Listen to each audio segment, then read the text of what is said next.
안녕하세요. 부인병원 류마티스내과 김은성 센터장입니다. 자신의 팔과 다리를 마음대로 움직이는 것, 어떤 사람에게는 당연한 이것이 어떤 사람에게 관절이 원하는 것일 수도 있습니다. 몸이 잘 움직이려면 무엇보다 관절이 건강해야 하는데요. 뼈와 뼈가 연결되는 부분인 관절은 문제를 잘 일으키는 부위입니다.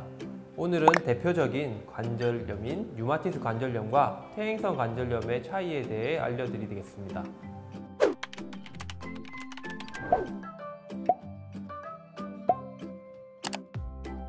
류마티스 관절염과 퇴행성 관절염은 관절에 통증이 있다는 공통점이 있을 뿐 전혀 다른 질환입니다. 그렇다면 류마티스 관절염이란 무엇일까요? 류마티스 관절염이란 인체의 면역 이상으로 발생하는 자가 면역 질환입니다.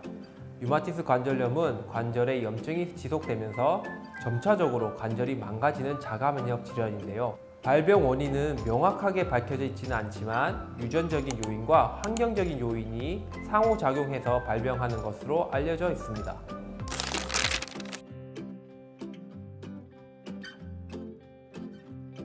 그렇다면 자가면역 질환은 무엇일까요? 우리 몸에는 세균, 바이러스로부터 우리 몸을 보호하는 면역체계가 생성되어 있는데요. 이 면역체계가 정상적으로 작동하지 않으면 면역체계 자체가 우리 몸을 공격하게 됩니다. 흔히들 자가면역 질환이라고 하면 면역력이 떨어져 있는 게 아닐까라고 생각하시는데요. 면역이 떨어져 있는 게 아니라 면역체계가 잘못 작동하는 비정상적인 상태라 보시면 될 것 같습니다. 그리고 류마티스 관절염이 대표적인 자가면역 질환 중 하나로 알려져 있습니다.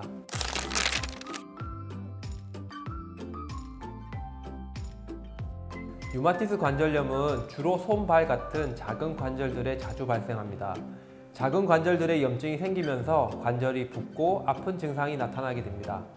아침에 일어났을 때 1시간 이상 뻣뻣한 증상이 지속되면서 어느 정도 활동 후에 증상이 호전된다면 류마티스 관절염의 증상이라 볼 수 있는데요. 손과 발 같은 작은 관절에도 주로 나타나지만 여기에만 국한된 건 아닙니다.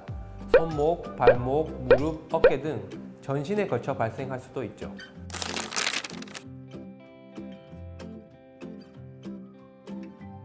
그렇다면 퇴행성 관절염이란 무엇일까요?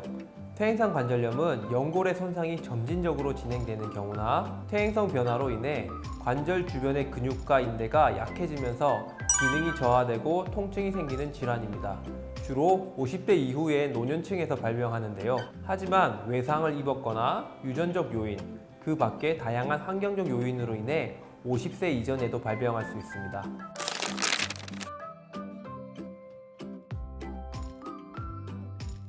퇴행성 관절염의 원인은 선천적으로 관절이 약한 경우에 생길 수 있고요. 일반적으로 관절을 많이 사용하셨을 때 생길 수 있습니다. 그 외 노화, 비만 등으로 인해 관절에 무리가 많이 가게 되거나 심한 운동, 과도한 컴퓨터나 스마트폰 사용 등이 원인이 될 수 있습니다.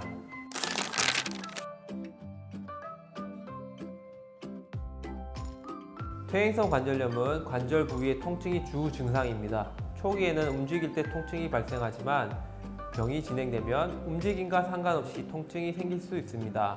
또한 관절의 운동 범위 감소, 부종, 관절 주위에 합통이 나타납니다. 그리고 관절염이 더 진행되면 흔히들 무릎에서 삐걱삐걱 소리가 난다고 표현하시는 그런 마찰음이 나타나는데요. 무릎 관절 연골의 소실과 변형으로 인해 관절 간격이 좁아지면서 뼈와 뼈끼리 닿게 되고 그러면서 삐걱삐걱 소리가 날 수 있는 것이죠.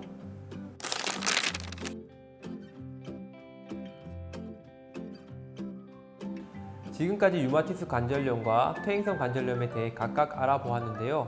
둘의 차이를 알려드리겠습니다.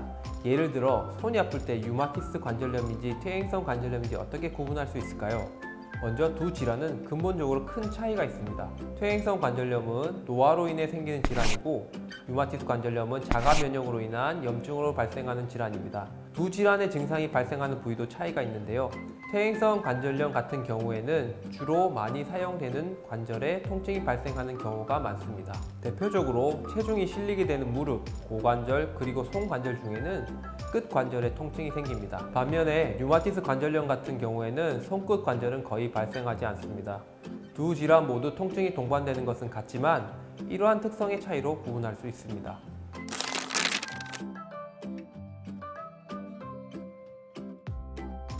류마티스 관절염에 어떻게 치료해야 될까요? 류마티스 관절염은 초기에 적절한 치료를 받는다면 관절의 손상을 예방할 수 있기 때문에 조기에 진단을 받고 치료를 빨리 시작하는 게 중요합니다.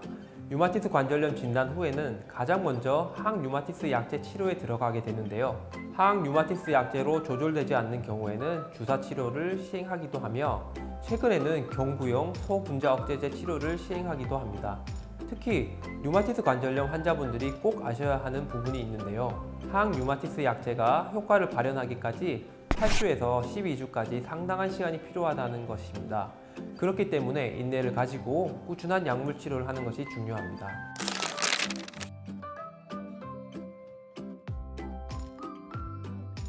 퇴행성 관절염은 초기의 경우 약물 치료와 물리 치료로 통증을 해소할 수 있습니다. 이게 더 심해져서 중증도 이상의 관절 변화와 관절 통증이 지속될 경우에는 인공관절 치아술 같은 수술적 치료를 시행할 수 있습니다. 퇴행성 관절염 같은 경우 통증을 계속 참다가 많이 힘들어서 병원을 방문하게 될 경우에는 갑작스러운 수술을 할 수도 있습니다.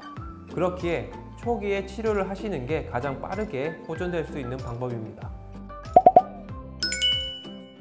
네, 오늘은 관절염의 양대산맥, 류마티스 관절염과 퇴행성 관절염에 대해 알아보고 그 차이까지 알려드렸는데요. 다음 편에는 통풍에 대해 알아보는 시간 가지도록 하겠습니다. 많은 관심 부탁드리고요. 오늘도 부비나세요.